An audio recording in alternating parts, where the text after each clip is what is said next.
able to use one problem to solve the other. It's experimenting with ways to sell information about all those Twitterers to businesses, allowing marketers to cut through the clutter with targeted ads. But, says Arlen, there's no slam dunk here that Twitter is going to succeed just because it finds a commercial roadmap. Also in the works, what's known as geotagging. That would allow Twitter to pinpoint your geographic location for tailored ads. But high-tech analyst Rob Enderle says the strategy could backfire. They need to generate revenue, but often what they're selling is your private information. And privacy could be a security issue for parents or even homeowners on vacation. This idea of sharing locations with the idea that it could be, one of the top 10 things a home burglar might want as his wish list on Twitter, not to mention a predator or anybody else that might want to misuse that information. It will be months before any of this stuff is available on Twitter. Enderle says parents will likely want to disable the geotagging feature or keep the technology out of the hands of kids. Not exactly a solution to make marketers tweet with joy. I'm Jeff Tyler for Marketplace. Look like there's something going on my old street. The sirens look like it was coming from right around there somewhere. Flashing lights. That's right, I listen to NPR these days. One of the main reasons that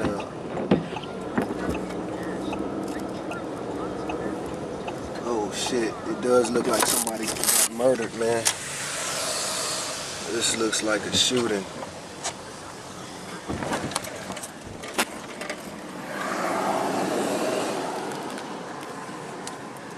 This is the alley where we was at earlier today.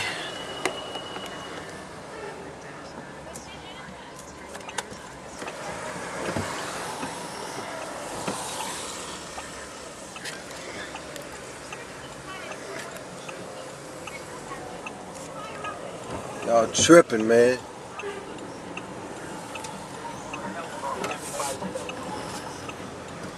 Yeah, I think it was a shooting. You can see this. If I was on that rooftop, I would be able to get all this.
Still raining. You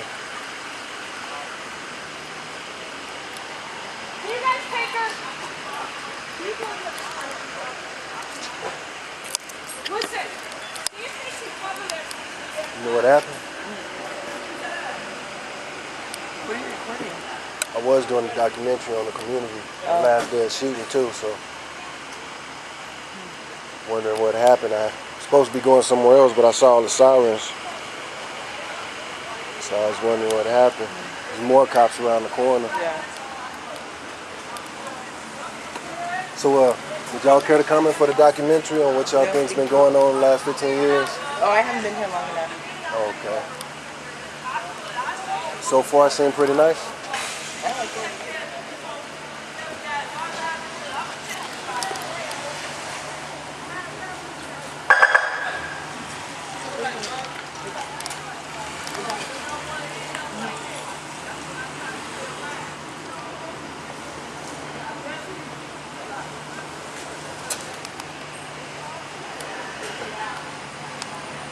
Usually when there's this many police around the ambulance, something violent happened. I know they're not gonna want me to do any filming or the witnesses potential witnesses out here, so I can't film faces. Y'all know what happened? That was done. Yeah. Yeah, something going down. Somebody got shot? Yeah. In the building? They started fighting around there. I didn't see it.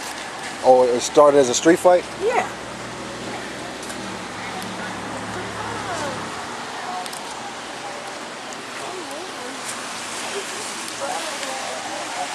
This the old laundromat just recently reopened, and this is a prime example of why it closed in the first place. Say a street fight turned into a shooting, and this is one of the main reasons that we're focusing on this community. 15 years after all of the development plans to police the area, make it safer, this is still a very regular occurrence. My first night back here, I was about a 15-minute period, we saw 4 ambulances. And this is just a prime example of why this is called the jungle. Like I say, this is the alley and that's the rooftop that we was focusing on earlier today. And maybe we'll get a chance to see just how effective this new, very expensive camera program that's supposed to record the gunshots, see how effective it is. It seems like they say they got a suspect already.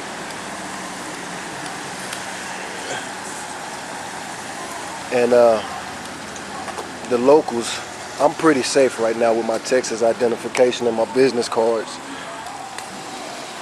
But as far as the local young hotheads, they're gonna be low key, just in case they know something that they don't know.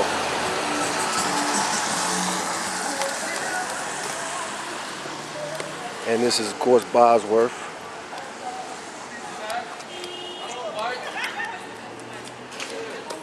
We had to turn this corner different colors at times when I was younger just to survive the neighborhood.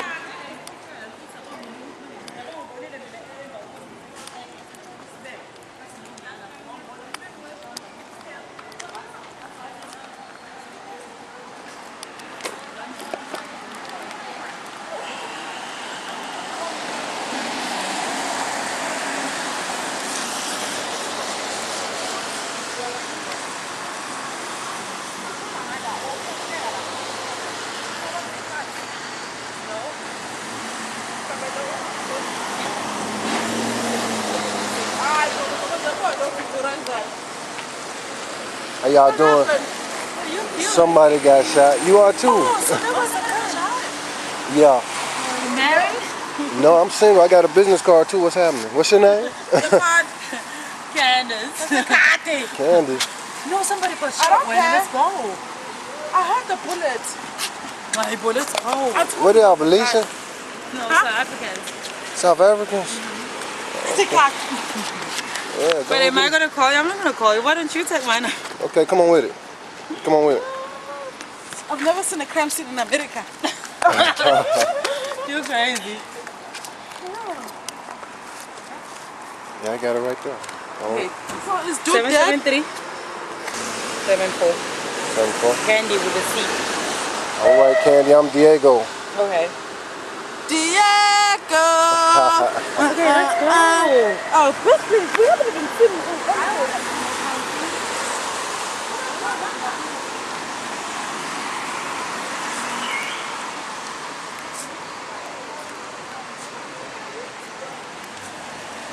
Why I love my old neighborhood and why I halfway hate it. You know, you got this, but there's a lot of beautiful women in my neighborhood. A lot of them.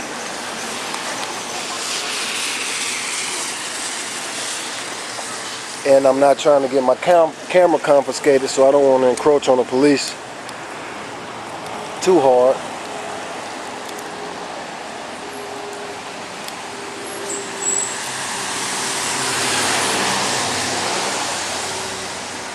Have any idea what's going on here, sir? I just walked up, man. Okay.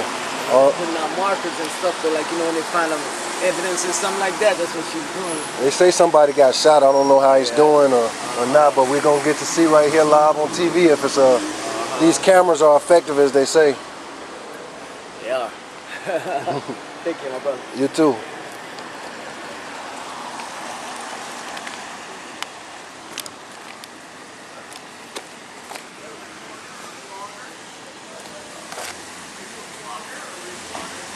Documentary for PBS.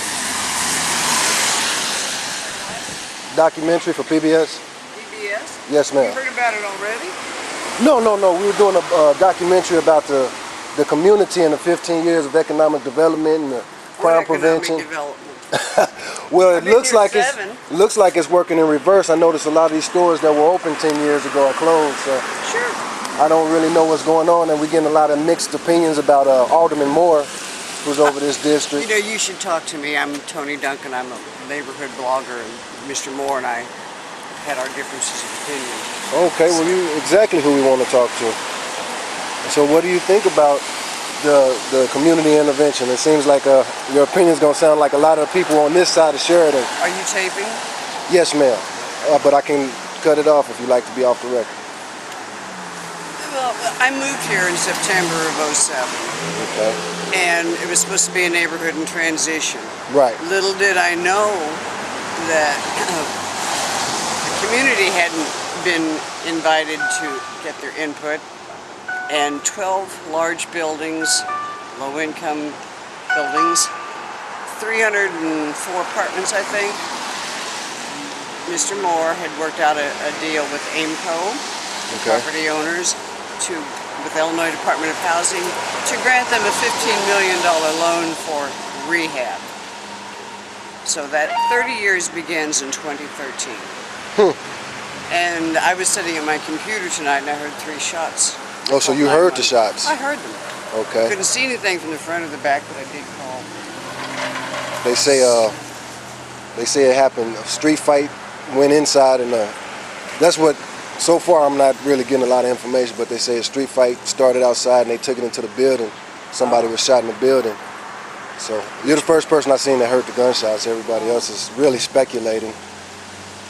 Well, yeah, you can't believe much of anything you hear on the street unless it comes directly from one of the officers. I'm a co-facilitator with CAPS Oh, here in okay. this beat. Oh, okay. We're supposed to have a neighborhood walk tonight, but I don't think we're going to do it because it's raining. Okay. Yeah, it's a lot less activity than I was hoping for. This is my last night here. Oh, really? I got to head back to Texas pretty soon. Oh. So, Yeah, well, when I got here, there were a few stores open. One by one, this building was horrendous, and this Broadmoor building, thankfully, we had to go to court. Neighbors were already in court with the Broadmoor. It was really scary. And I can give this big it was- building right here on Bosworth? This was the home, I think it was built in 1925 or so. It was the Broadmoor Hotel. Right. And a couple of guys with ham radios set up shop in there. And so we broadcast Broadmoor music.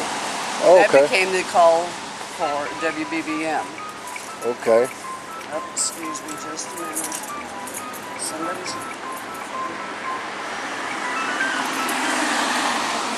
Yes, Eva?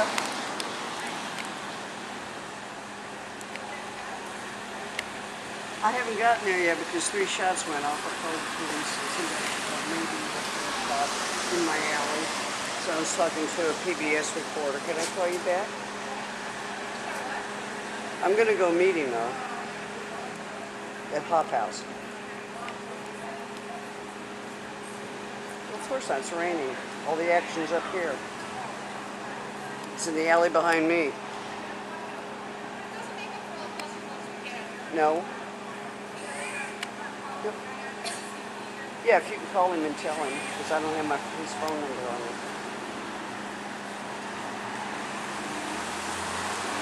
Okay, then you walk up there and I'll meet you, because I'm going to finish this interview. I've got to get the truth out again. All right. Bye-bye. Oh, where were we? Oh, that was the beginning of WBBM. Really? Yeah. Okay. And it was a grand hotel, even in the Depression. So what time? Because this is when most interesting things about this story to me is that this is lakefront property, basically. And you got the community, which is here, like I say, this side of Sheridan, which seems very different from that side of Sheridan. It sure is. And This is your low-income pocket of poverty that was created because, well, we want to help people. You're not helping anyone by creating pockets of poverty like this big. 304 apartments, and there are other low-income buildings too. And it's just this country in general. What country in the world should? What kind of lawmakers do we have that say kids can drop out of school at 16? It's okay to have a baby at 13 and keep it. It sounds radical, but you know, it's a vicious cycle that keeps on going, and nobody seems concerned except, well, let's help everybody. Well, let's help them learn to help themselves. It's called education. It's called breaking the mold, breaking that negative pattern, and getting help where help's needed, not just a soup kitchen. right, the soup kitchen. Well, that's not really help. And I'm getting a lot of mixed reviews about that soup kitchen. People closer to the soup kitchen have been complaining a lot about the homeless spillover, sleeping in hallways, sleeping in Triangle Park. That, and you have people that have their link cards, and they'll stand around various places and try to barter. Here, you take my card and buy your groceries and give me the cash. Right. So they can go buy drugs. Or, you know, and like the commander that started the Howard Street Initiative, he said, it's not rocket science. Drug dealers are getting off the train, they're coming here, doing their business, and going home. They're businessmen. Well, we have several local ones too. They Right. live here. And unfortunately, these low-income buildings are supposed to be abiding by HUD's rules. And I don't think that there's been a lot of controversy. As far as the convicted felons, You got it, yeah. You got it. Or two families crammed into a two-bedroom apartment. right. And the child abuse allegations. You know, it's just, they don't want to break families up. Well, what are you doing for the children? It's a vicious circle that is being enabled. You know, we have a high percentage of not-for-profits around here. It's okay to help, but are you helping out, or are you helping people up and out? Just like the TV show says, a hand up or a hand out. There's a huge difference.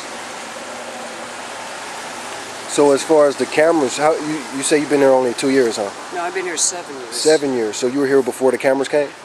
Yeah. Okay, and do you think they've helped any? I got a petition going to get the one on Howard Street. And those are the only three, I think, the ones, you got two on Paulina and Howard, and the one that faces John- the park. Those are the... That's on Jonquil National. The kids hang out there all the time, and I know we went to a concert the 3rd of July, and we drove down Jonquil. It was after midnight, and it was wall-to-wall people. And it wasn't that well lit. They didn't seem to be the least bit bothered by the cameras. Well, the camera can only point one direction at one time, and if you got thousands of people Right. flowing through one area, wonder how effective can it be? And I've been to the police department, and we had an evening where we could take a camera and watch what was going on. You can zoom them around, but they don't have man or woman power to have someone monitoring that 24 hours a day, to zoom back and forth and up and down streets and across the park to see what's going on. And it's just, no one can fathom why they would create this pocket of poverty and then walk away without any, well, this is how we're going to do business. You know, you're going to have to abide by HUD rules, and we're going to have summit meetings once a year or twice a year to see how things are going. No, it was just sign the deal, 30 years, I'm out of here. Because everything always has to be kept north of Howard Street. Problems, put them north of Howard. Keep our friends and co-workers and everyone else elsewhere in Rogers Park happy. Morse Avenue has problems too. Morse? Morse has a lot of problems. Okay, down by the train? Yeah. Okay. And I'm hearing Uptown is getting worse. Oh yeah, did you, they got very angry the other night at a 2016 meeting. Oh, I haven't heard about it. I've been trying to get as much footage as Yeah. possible so my editors Yeah. could be Angry really busy. residents chased Alderman Schiller to a car. They Oh, weren't really? complaining about the Olympics. They were complaining about what are you going to do about crime, because someone videotaped about 16 to 30 youth, I don't know how many in total, out in the middle of the street throwing bottles at each other and raising all sorts of ruckus. 9 o'clock at night or something. It's videos on the Sun-Times and the Tribune. It's quite a write-up. So, yeah. Well, hopefully more locals will step up and take ownership of this area. How? I know it's very outnumbered. dangerous. We're outnumbered. And there are lots of good people in these low-income buildings, and they're terrified. They don't know who's across the hall or up the stairs. They have issues too. Right as it And they stands. are afraid to speak up because they have their own security, and quite frequently they'll come, if you call the police on me, they'll come and knock on your door versus coming to see what I'm doing. So, you know, it's just a way to keep everything quiet. Right, for this documentary, we're probably going to have everybody's face blurred out. That's what I'm They'll believing. know my voice. Well, that could be altered too. Well, that's true. So we went to court with this building. It was run by Bill Higginson, a former minister. When I got here, I went in with my camera and blog, and there were human feces on the floor. Punks would get in there and spray the fire extinguishers on the walls, get in vacant apartments and hang out. And again, And this that's building was an extension of it. Was called Broadmoor East.